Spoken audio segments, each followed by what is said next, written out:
the entire money-structured and materialistic-oriented society is a false society.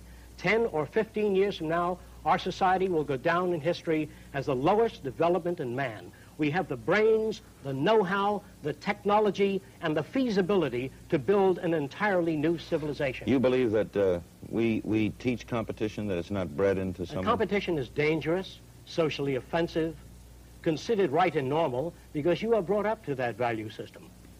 What kind of competition did Jesus have? What kind of competition is there in your body? Suppose your brain said, I'm the most important organ, and the liver said, I am, and I want to go a free enterprise system. You'd rot away in a month. Hello and welcome back to the Guy Boudreaux Radio Show. If you're joining us for the first time, welcome to the show. Our special guest today is Jacque Fresco and Roxanne Meadows. They are the founders of what is called the Venus Project. And I will read you a quick blurb on their website, which is located at thevenusproject.com. And it states on the website that the Venus Project offers a comprehensive plan for social reclamation in which human beings, technology, and nature will be able to coexist in a long-term, sustainable state of dynamic equilibrium. Yes, that is a mouthful. So, on that note, let's bring in Jacque Fresco and Roxanne Meadows. And if you two could you explain to the listening audience where the idea came from in regards to the Venus Project and where the project is today? Well, that would be Jacque with how it started, the Venus Project. Well, it started during the 1929 stock market crash, the Depression in the United States. It started by me observing all the unemployed people that were replaced, and they had no income at that time, and they were in very bad shape. So I looked around, and the department stores had everything people needed in the windows, but the public didn't have the purchasing power to buy the goods and services. That's when I thought there was something wrong with our system. It took that kind of condition to awaken me to those necessities that had to be changed. He spent a lifetime of searching other systems like communism, socialism. At the time, there was technocracy, mankind united, but he didn't find anything that he felt was adequate. They never gave the solutions to the problems. They talked around everything, but never pointed a way out of the problems. So I worked on a way out of the problems to get rid of the conditions that produce aberrant behavior. Okay, very interesting. I'll have to admit that when I started doing more research about what you've done, I was looking for. I expected to find more about you in regards to the technology side of it, but as it turns out, you're a very strong social advocate for change as a whole, and have been for quite some time, which is very rare for that generation. Very rare. So my hat's off to you. And even before we get into the Venus Project, maybe share with the listening audience some of your inventions in the 1930s, 40s, etc. A new aircraft wing structure, where all the spars of the airplane went to the midsection or the maximum camber, and I can control the thickness of the wing by one piston underneath all those spars. So you can take off with a heavy load at the maximum camber, and as you flew along, you reduce your camber, that is the height or thickness of the wing, so you had less air resistance, and you didn't need another plane to do that. Never had the money to patent on anything. I had very little money available, so I couldn't patent things. Wow. So all of the inventions that came out of your brain never reached a patent office. Most of Some them. of them did. Okay. A great deal of them, most of them didn't, but there were some that did. Other people took out patents, and he sold a lot of things to just keep his lab going. Okay. To be working on the things that interest him. He also did 3D TV without glasses. You know about what year that was, in the 30s or 40s? Yes. And whatever came out of that? Nothing. I couldn't. The man that sponsored me was a film producer from Paramount, and he went to see Technicolor, and they said, when you get it finalized with all the bugs out, then call us. He said, and he said to them, what the hell's the matter with you? If he had it finalized, we wouldn't see you. We needed more funding to do additional work on it. Okay. And now, Jacque, tell me a little bit about some of the individuals you've worked with in the past, some of your past colleagues. I believe one of them was Albert Einstein. No, he wasn't my colleague. He was a man that was well known, and I met him outside of the Paramount Theater. He was, first a woman came out with hair sticking up like Einstein, and I said to my friends, Einstein's sister. I was just kidding. Then Einstein came out. And I said, is it possible to meet with you at Princeton? He said, no, it's not possible. He said, why do you want to meet with me? I said, I have thousands of questions I want to ask you.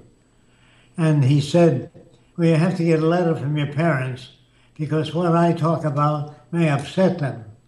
So I forged a letter from my parents. I knew that they wouldn't understand that. And he said, okay, I'll see you then. And when we met, the first question I asked him was, do you believe in God? He said, which one? Very interesting. Then I asked him, do you believe in truth? He said, what do you mean by truth? I said, that certain things are a certain way. He said, what do you mean by that? You can't get away with words. Give me an example.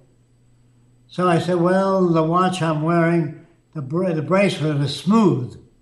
He said, you really believe that, don't you? I said, yes, I do.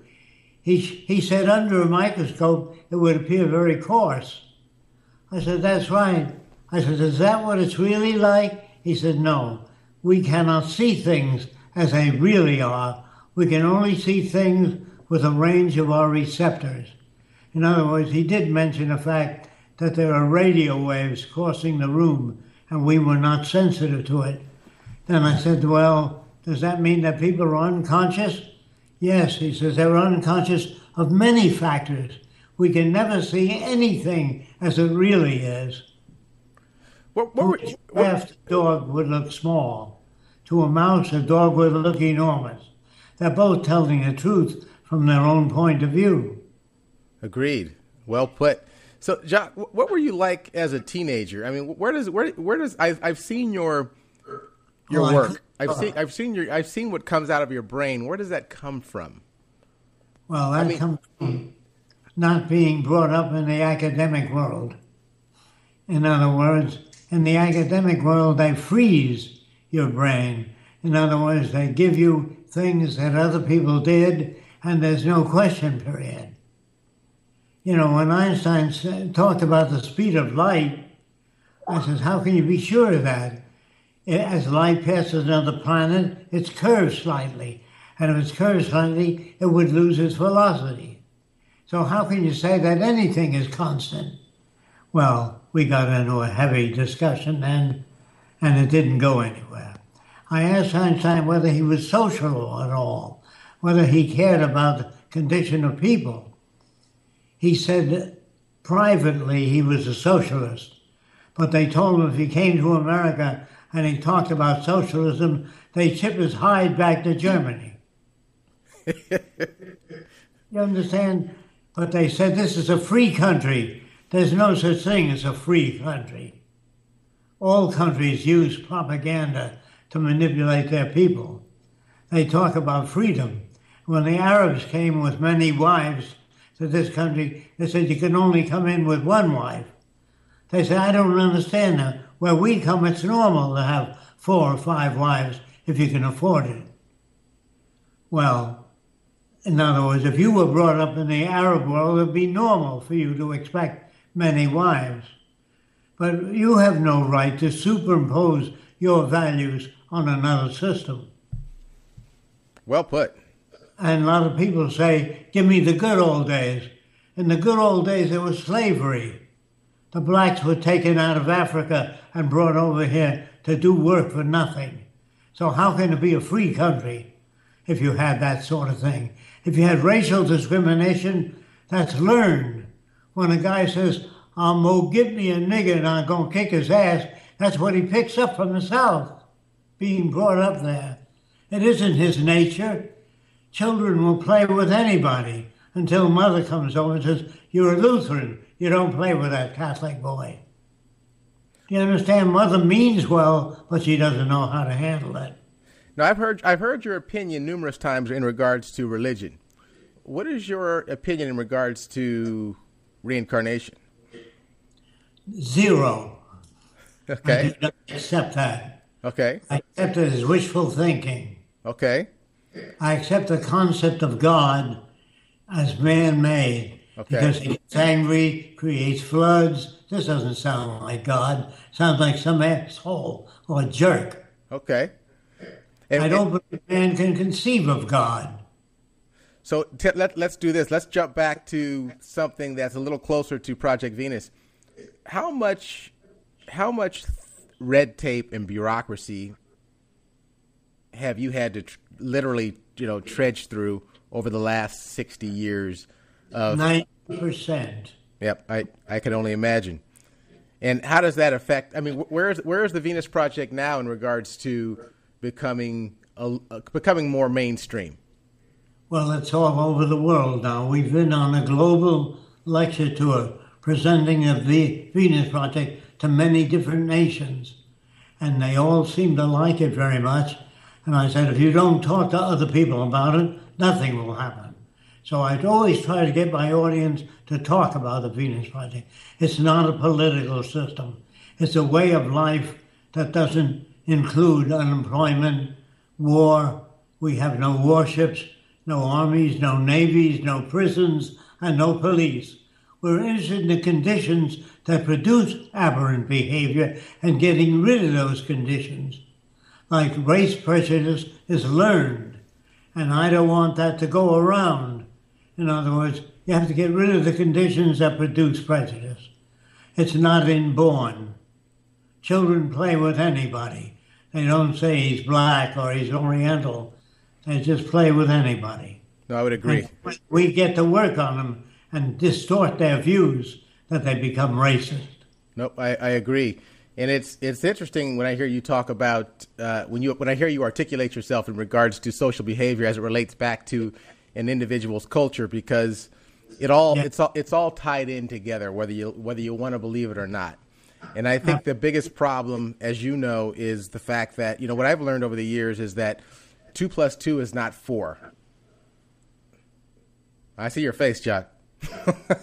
I can see your face. Let you say 4 what? 2 + 2 is 7, unfortunately, because in life, even if you've got something that can change humanity, if it doesn't fit within the scheme of making money, it doesn't and won't flow in the direction of those individuals that need it. The fact that we have the technology that we have today, and the fact that we have people in Africa or anywhere on the planet without something to eat is unthinkable. But it's the bureaucracy that gets in the way of some of these things. And now that we're talking about technology, let's talk about the electric car. Now, there was an electric car, I believe, that was introduced in the late 80s to early 90s that was just that the project was blacklisted, and they crushed all of these electric cars. So at the end of the day, there it is again. It's that bureaucracy. It's that 2 + 2 is 7, whereas they don't want to disrupt the existing infrastructure in regards to the way that things work today. If we could take existing cities like Los Angeles or Seattle and rebuild it the way that it should have been built, that would be great. But that's also wishful thinking. You can't do it in a monetary system. Correct. Where there's profit. If you make profit, if you spend $10 million developing the oil fields, you don't want an electric car. It would hurt your business. So business is a bad thing. And the money system can corrupt people because you can pay off senators, you can put up money to help them get elected, then they owe you a favor. There's never been a democracy. It's just a word that they give to people to make them believe that they participate in our culture. In our culture, we never were asked whether or not we want the war in Iraq. Nobody ever asked me anyway. They never ask us whether we want to put a man on the moon. Where do you participate? I ask people. They say, well, I don't know. They really don't participate. They think they do. I've got a question for you. And where do you see things in the next 100 years? Oh, the next 100 years, if we make it, we may kill each other in nuclear war. Okay. I think if somebody doesn't get up and attack the system, not all around it, but the system itself, the monetary system, if they don't attack that, they're doing nothing. Nothing will change. It really depends on how much information we can get out about this new system that we're talking about, the Venus Project and a resource-based economy, as to whether we might have a chance of making it into a saner future. For all people, all over the world. I do not envision separate nations. I envision all the people getting together and dividing, becoming one government that takes care of the environment, the oceans, the rivers, do not dump toxic materials in. In other words, all people need the same thing: clean air, clean water, a relevant education, healthy food, and the freedom from monetary system, money, the freedom from money. We have to have it worked out like the public library, where you can access any book, whether you can afford it or not, without any payment of any kind. Next door to the library, we have a camera center where anyone can check out a camera, any kind of camera. They're instructed on how to use it. Next door to that, we have musical instruments. You can check out any kind of instrument. Until you do that, you're going to have trouble in the world. You have to share the resources of the earth with all the other nations. After all, where did we get America from? We stole it from the Indians. They didn't ask us to come over and build whatever you want to build. We took it from them. And somebody said to me, well, give me the good old days. In the good old days, there was slavery, child labor. In the good old days, there was a lot of trouble. They used to kill women in Salem, Massachusetts. They were called witch hunts, and they killed women who thought differently than other women. This has never been a free country. It never was a free country. It's just part of the propaganda you get. All countries are basically corrupt. Let me ask you a question. In the society that we live in today, you know, where most cultures are raised, maybe on the Western side of things, in Western civilization, we are raised in a roundabout, passive-aggressive way that more is more and that your project is less is more. So I get that. So how do you get the individuals that are raised in their culture to believe that more is more? You know, the person that's defining himself by his or her Maserati, but ultimately is about as empty as a aluminum can. So what would you, I mean, how do you break that thought process down? How do you? What I did when I was younger, I said, how do you know the system will work that you have in mind? I says, I don't know. I said, I was talking to myself. That's what thinking is. Talking to yourself is nothing mysterious. So I said, why don't you test your system and see if it works? So I joined the Ku Klux Klan, and I dissolved it in a month and a half in Miami area. Then I joined the White Citizens Council. They hate foreigners. They want to ship out all foreigners. So I joined that and dissolved that in 1 month alone. So I found a way of getting to people. When the head of the Klan in Miami said to me, hey, Jacque, you're a smart guy. What do you think of the Klan?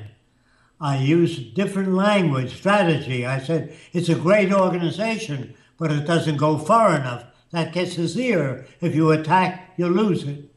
Do you understand what I'm saying? If you're a straight man, you can't change people. If you come at them in their terms, say it's a great organization, then you don't need to defend anything or defend anybody. All you do is say it doesn't go far enough, and they'll ask you, what do you mean? Then you can talk to them. But if you attack, you'll lose it right away. Okay. Now, I believe you've also been interviewed at one point in your career, I believe with Larry King, correct? Yes. Okay. Who else have you done interviews with in the past? Oh, many radio. At that level, at the Larry King level. Well, they give me too little time. They give me 10 minutes or 7 minutes, and there's nothing you can do in 7 minutes. I'm going to give you more than 7 minutes today, Jacque. I know that. Let's talk about, again, let's segue back into the Venus Project. Let's talk about the infrastructure in regards to the technology side of it all. What will somebody see on the technology side that is different than the atypical, green living space today? Well, what's different is that American industry is installing more and more automation. You understand that? The automobile companies, the television producers are introducing more and more automation with less and less people. Well, eventually, if they continue that process, which I'm sure they will, people will not have the purchasing power to buy the goods and services if you automate. Unless you automate and tell people you now work 4 hours a day instead of 8 hours a day. Give them more time off. Let automation benefit the lives of everyone, not just those that own industries. Okay. You understand that? Yep. If you do that, you'll only produce more chaos. In regards to your question about more is more in this culture and less is more in the resource-based economy, in this culture, you have to continuously sell things.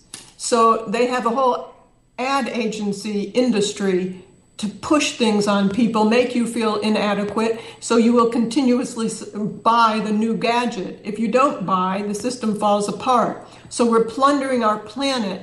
We're making things wear out and break down, which is called planned obsolescence, which I'm sure you know about. They make things to break down at a certain time, mostly after the warranty wears out. But in a resource-based economy, which Jacque advocates, everybody has access to all the goods and services, and all the Earth's resources become the common heritage of all the world's people. So if you have a city that belongs to all of you, you don't want to make things that wear out and break down. You want the very best, the very most efficient products available. That means architecture and transportation and medicine and energy systems. You don't want little trinkets that you have to keep buying. And so it's very different in that way. You make the very best products so they'll last. And when things change, when they update the products, then as long as you have enough use out of it, then it'll update quickly. Okay. You don't have to go through marketing. You don't have to sell your product better than other products, even if they're not as efficient and they're not as good. If you have a good marketing campaign today and you can outbeat your opponents that are competing with you, it might make it where a better product may not. So there's none of that. There's no advertising. There's no bankers. There's no lawyers. There's no professions that are parasitic, that do nothing.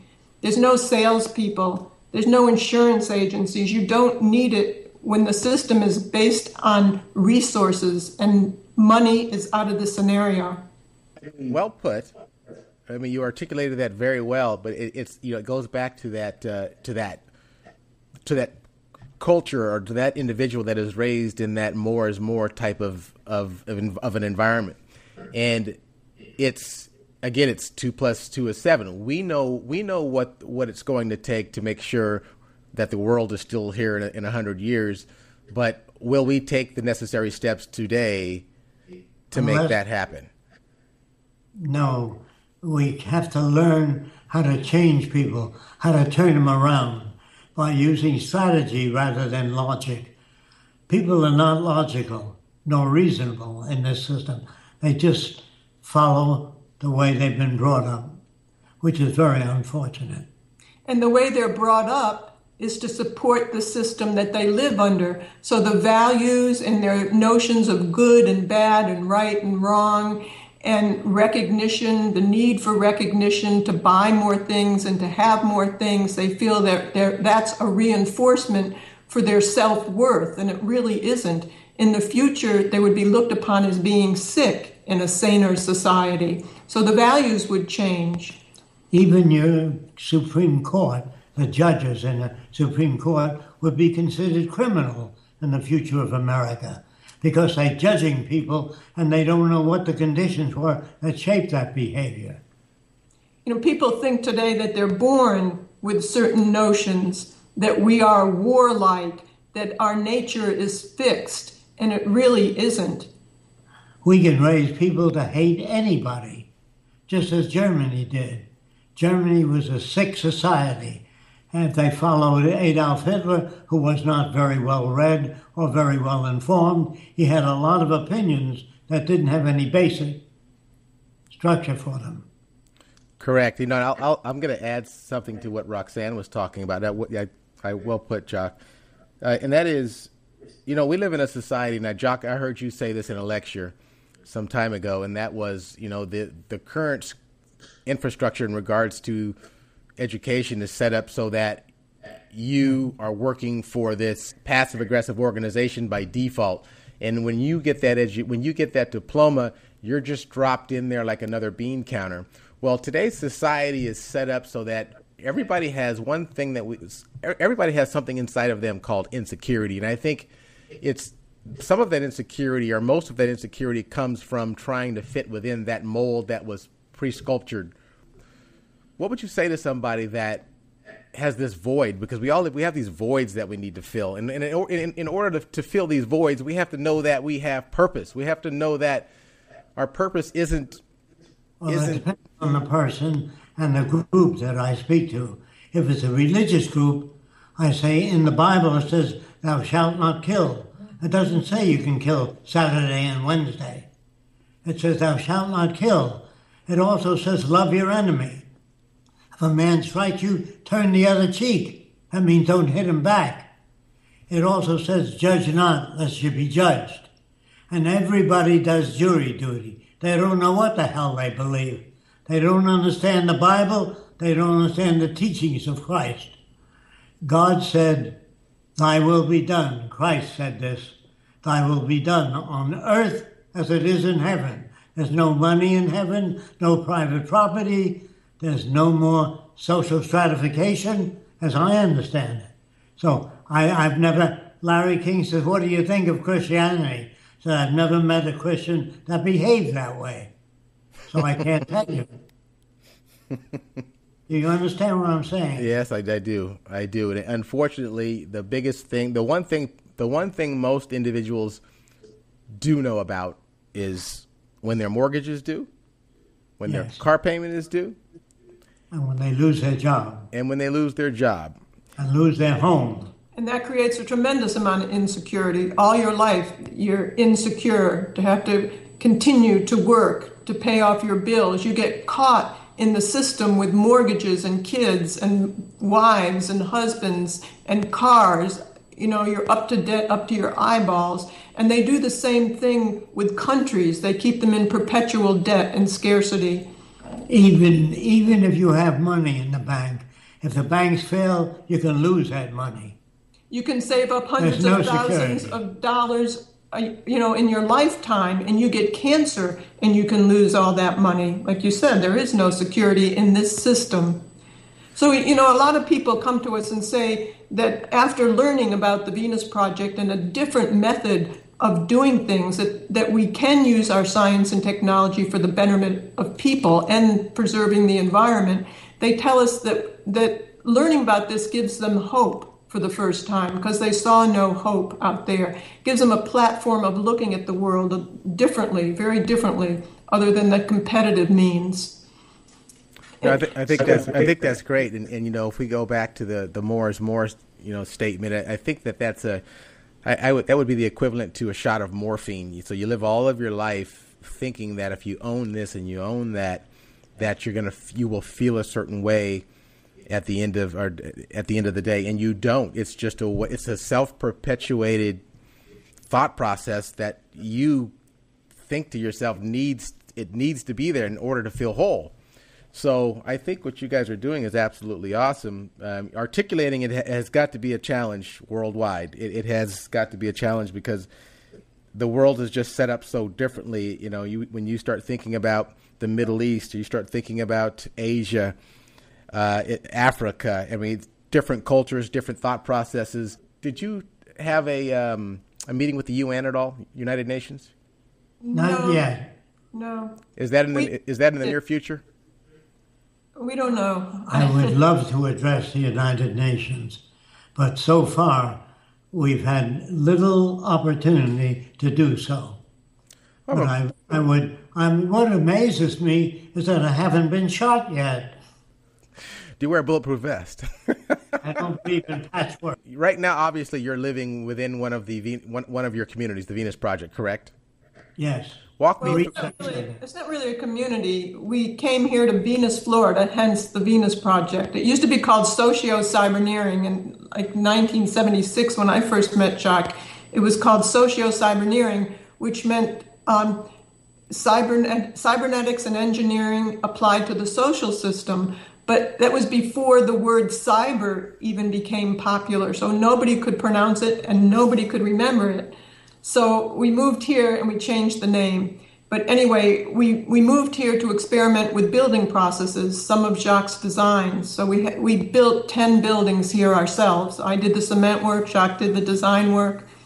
And we do mostly books and videos. A lot of people come and say, why aren't you living off the grid, with some of Jacque's inventions for solar design and energy efficient systems. But we were never funded. We funded ourselves from the very beginning. So we held outside jobs and we had outside businesses to fund it. So we make books and videos here, and we use our funding instead of being self-sufficient to get these ideas out to the public through the books and videos and tours. We hold tours here as well. So if I'm hearing you right, you have some solar inventions that you still need to have monetized one way or another, or inventions of sorts. There's hundreds of them. Yes. Jacque started designing gadgets and products, just to fund his research in other areas that were more interesting and farther along and more advanced. But he started doing prefabricated house after World War II out of aluminum, so the aluminum factories wouldn't close. He designed medical devices. He designed the first hip prosthesis and the knee prosthesis, but only the wealthy could take advantage of them. The housing project got squelched because of political reasons.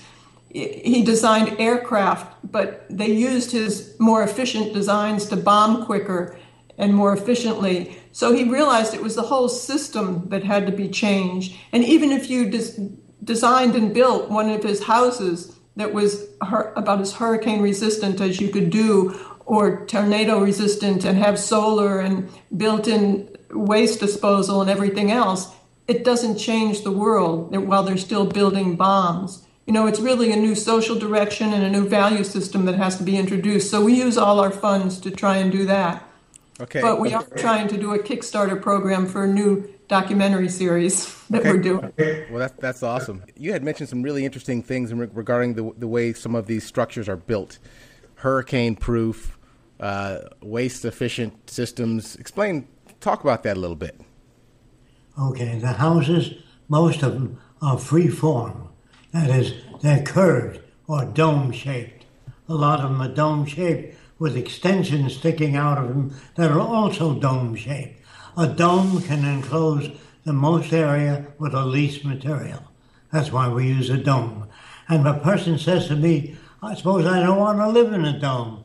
I said, your brain is in a dome. You've been living in a dome all your life. It's the best system nature has to protect the mind, is to make a dome over the brain. And we build the houses out of concrete and steel here, so that they're fireproof. They're you don't have to put a tent over them and spray poisons in them, because no termites eat the concrete. They get stronger with age. Wow, that's environmentalists don't want to cut down the forest, but most of them live in wooden houses. No, that's true. It makes sense. I mean, absolutely. What have you invented that could maybe change the way a third world country lives? I mean, let's talk about energy. When people own patents, they prevent people from building their things unless they pay them. So your monetary system interferes with the development of all the other countries. Patents. There'll be no patents in the future, but there'll be no hungry people or unemployed or slums or dirty lives. Everyone will get medical care because doctors will not work for money anymore. They'll work for access to resources. That's what people need. They don't need jobs. They keep talking about if only I had a good job. A job is a dictatorship. When you punch a time clock and go to work, you're under the dictates of that company. They don't tell you that. Every job, there's no job that says to you, what are you interested in? Well, I'm interested in working with children or older people. Then you go to this institute or that institute. But they don't do that. You go to work and you do what they ask you to do. You sell tobacco, cigarettes, which kill people. Tobacco gives you heart disease or cancer and may take 10 years or 20 years, but it always produces negative effects on the body. I think Why do they sell cigarettes then? Because of the profit on the taxation of cigarettes. That's why they sell alcohol and detrimental foods to children. You couldn't buy salami or bologna in the future. You couldn't buy hot dogs if they're detrimental to public health. They would not be available. Is that clear? I think the most important thing that Jacque really designed, aside from transportation and housing and individual products, is the total social system. So people could progress and take advantage of technology, and new ideas would grow exponentially. But within that social system are total city systems as well. That's important. You can't maintain a society all over the world and have a very high standard of living and continued growth and maintain the cities that we have today. They consume a tremendous amount of energy. They're a waste of energy and resources. So he has designed total city systems that are clean, efficient, and just really beautiful places to live. And this is needed in any underdeveloped country or developed countries. I think what you guys are doing is absolutely amazing. How much of an effect have you had on the rest of the world? Every Saturday we have tours here, and people come from all over the world on Saturday at 1 o'clock. And that's when we instruct them on how the Venus Project works. But we have chapters all over the world. We're having a new website in about a week, and we're kind of starting over in terms of having people be able to sign up all over the world, our global map. And so they'll know where other people are within their community who are interested in the Venus Project as well. But we do have people volunteer all over the world. We have a magazine that people just pick up and do every month, and that's a tremendous amount of work with proofwriters and people who write articles. So we have the Venus Project magazine. We have people who volunteer animation for our documentaries. We have people volunteering and doing videos. So we have had several documentaries about the Venus Project and Jacque's work, about 5 of them. There are 2 more in the making. We're working on a major motion picture to introduce this in an easier way to the general public, to new people. So it is a huge hurdle, but it is growing as well. The more that this system starts to fall apart, the more people will look for alternative directions. And that's the problem with something like Egypt. They were displeased with what they had for a long time, and they overthrew the leader, but they didn't know what to put in its place. And they're having more trouble than they had before. And it's going to continue that way until they know what to advocate. And the Venus Project really lays out a direction to advocate. So if you're living within a Venus Project somewhere in the world, whether it's in your neck of the woods or somewhere in Australia, et cetera, and it's a Venus Project, what is the social climate like? Do people believe what they believe? They just coexist in the same space? No. They are trained. They're shown motion pictures of how nature works, how we relate to nature. We're not separate from nature. We're part of nature. And you have to bring up people to understand if you destroy the oceans and the rivers by dumping toxic materials, you're going to hurt the world. and we're moving in the wrong direction. That's why we're advocating the Venus Project. You can't change the society unless people lose their homes, their jobs. That has to happen first. They cannot hear what I say until they are victims of the culture. And I have to segue back into a conversation we had a few minutes ago about third world countries and current inventions you may or may not have in regards to making things better in that area of the world. Is that something you guys are looking at doing here, maybe trying to implement one of those patents? We're not looking to, people have asked us if we could build the homes.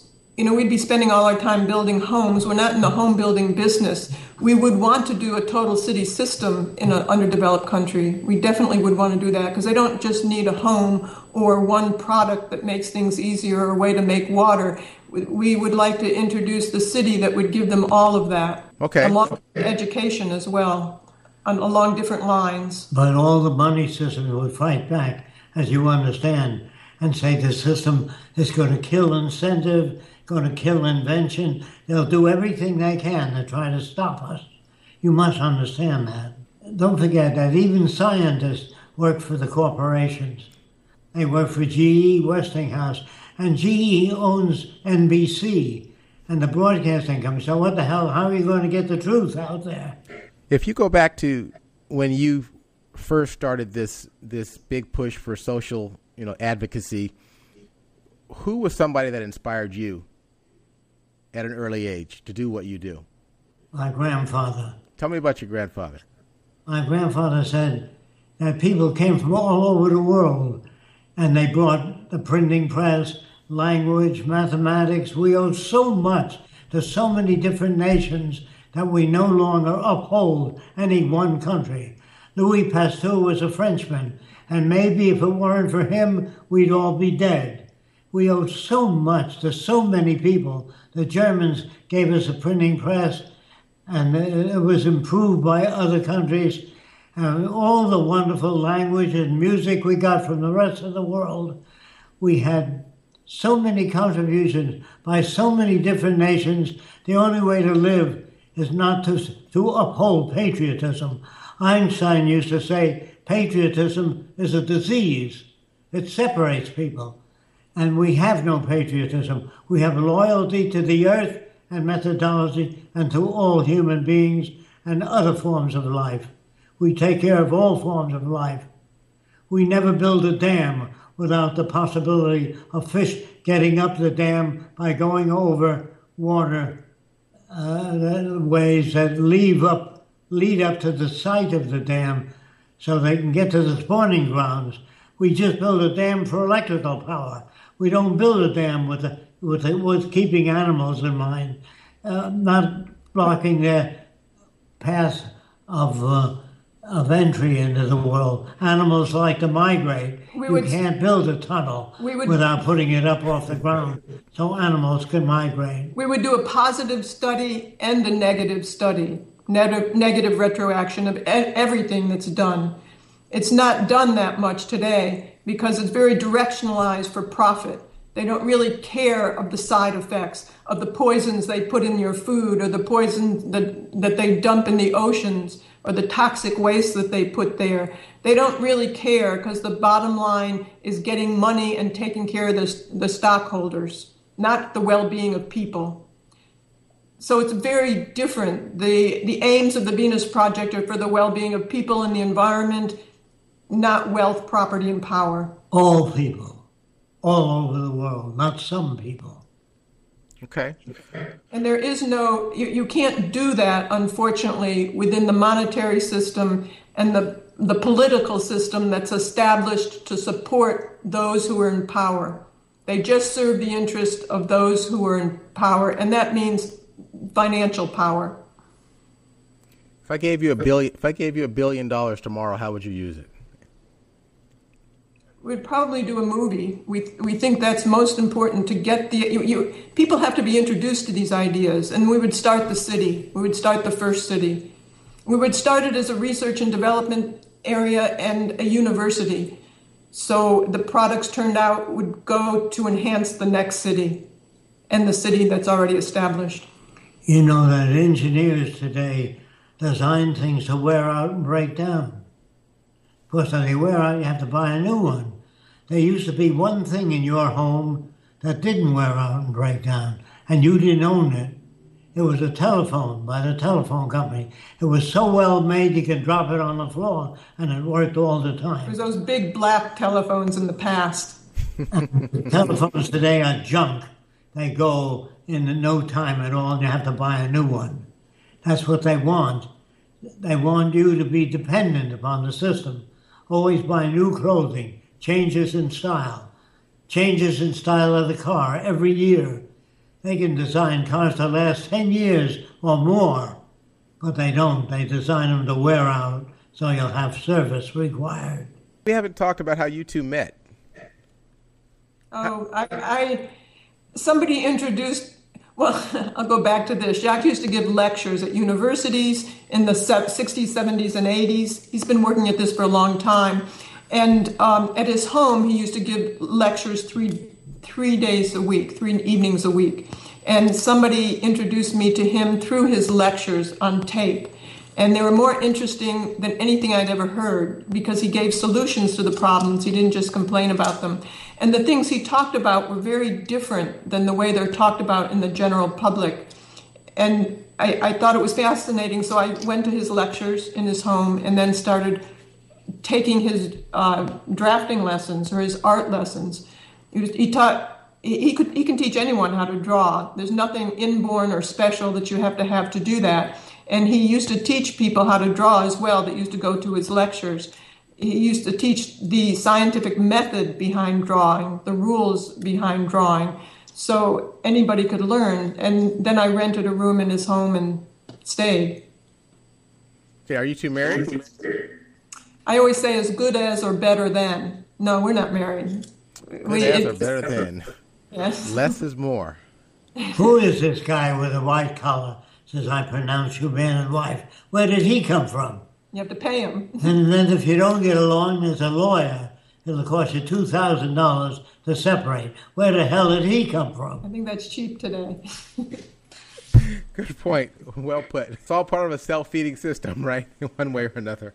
Yes, it is. Yeah, yeah. Very, very political. You know, when you get married in front of the group, that means you're pledging to this other person, and they know where the children are supposed to come from and who's responsible for them, so the state doesn't have to take care of them. So it's very convenient. Religion is the same thing. It's an attempt to control people, and it's not a good attempt either. Very primitive people believe that some man somewhere up in the clouds made a man and a woman. And then he made a snake that walked upright. And the snake said, eat of the fruit of knowledge. And they ate that fruit, and he kicked them both out. They're supposed to be all-loving, all-knowing God. He wouldn't kick people out. You used to give a story a long time ago about the kings who used to have, try to control people, and they couldn't. So the magician came along and did a few magic tricks, and people would get all nervous, and then they'd say, well, when you want anything done, pray to this statue. That would get them off the king's back. And when whatever they were praying for didn't come about, they'd get very mad. So the priest would say, okay, pray to this other statue when you have complaints. So it kind of quiets them down and gets them off the back of the kings. Extraterrestrials. What do we think? What do we know about extraterrestrials? What's your thought process on extraterrestrials? Intelligent beings. The proof of that is that they haven't come here. Okay. They wouldn't get anywhere. So your designs, Jacque, have you been approached by a company to purchase or to manufacture some of your designs, your original designs? Yes, many times in the past. I used to design surgical instruments, furniture, all kinds of things. But I don't do that anymore. He designed speedboats, the first TV without glasses, as we mentioned. 3D. 3D. He designed hundreds and hundreds of medical devices. And aviation. Hip safety prosthesis. devices. Hip prosthesis, knee prosthesis. Yeah, I worked with the aviation company. But when you work for an aviation company, everything you think of belongs to them. Did you know that? Any company. What is the meaning of individuality? I don't even know what they mean by it. And a psychologist tries to adjust you to fit this system, they have to be phony. Jacque, do you have children? No, they're both dead. I had 2 children. How old were they? How old were they? You said one was one died pretty early, about 27, didn't he? And the other one, about 53. She spent the last year and a half here with us. She had cancer, so we took care of her about the last year and a half. That was about 2009, 2008. Sorry to hear that. Jacque's 97, so most of his friends, his early friends, are dead. And I was going to say 60, 65, Jacque. 97. 97. You look phenomenal. Thank you. I want to thank Jacque Fresco and Roxanne Meadows for joining us here at the Guy Boudreaux Radio Show. Roxanne and Jacque, you guys look fabulous. You've got great energy together. Love to have you back on the show to talk more about the Venus Project as things start to progress worldwide. We'd appreciate that a great deal. Thank It's you. a privilege to be on your show. Well, thank you, sir. It's a privilege to have you guys on my show. Once again, I want to thank the listening audience for tuning into the Guy Boudreaux Radio Show. This is Anything and Everything. For those loyal listeners out there that would like to have a particular topic covered on the Guy Boudreaux Radio Show, reach out to us on our Facebook page or send us a tweet. We have a knack of getting the individuals on the show that we would like to be on the show, regardless of where they live in the world or what they do. So please don't hesitate to reach out. So on that note, I'm going to introduce you to a musician who will close the show out for us. His name is Brother Sal. And no, he is not a preacher, but you will be extremely impressed with his soulful voice box. And I think you will be scrambling to get his music after you hear his soulful tunes. I'm Guy Boudreaux. This is Anything and Everything. Have a blessed week. Good night.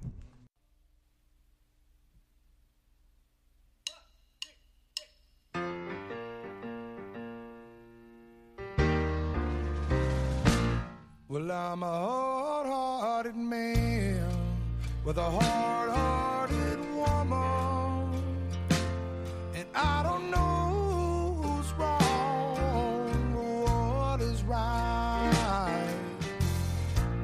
I hold her hand in the bright of the sunshine, and I'll turn my back in the black of the night.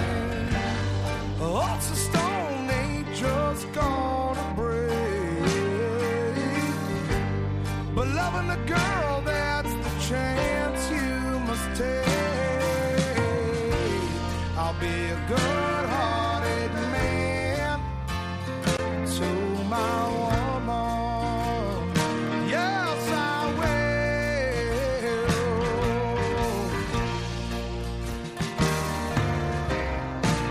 Now when you choose to love somebody,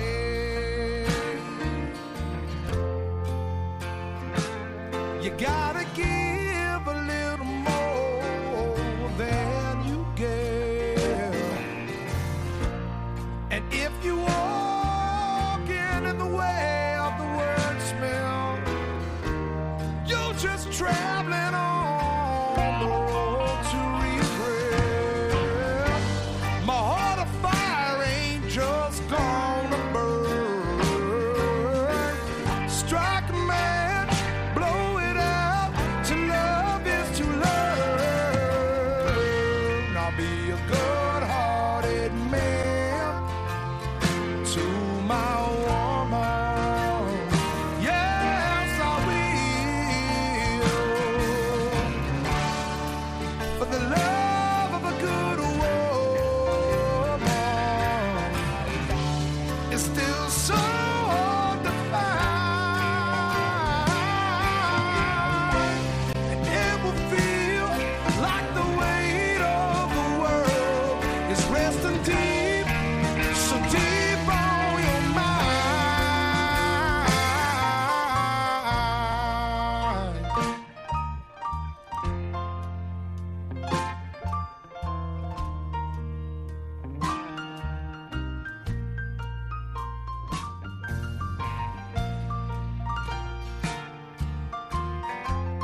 with a hard-hearted woman. And I don't care who's wrong or what is right. Hold her hand in the bright of the sunshine, and I'll come back home in the black of the night. My heart of stone ain't just gonna break. Loving a woman, that's the chance that I've gotta take. I'll be a good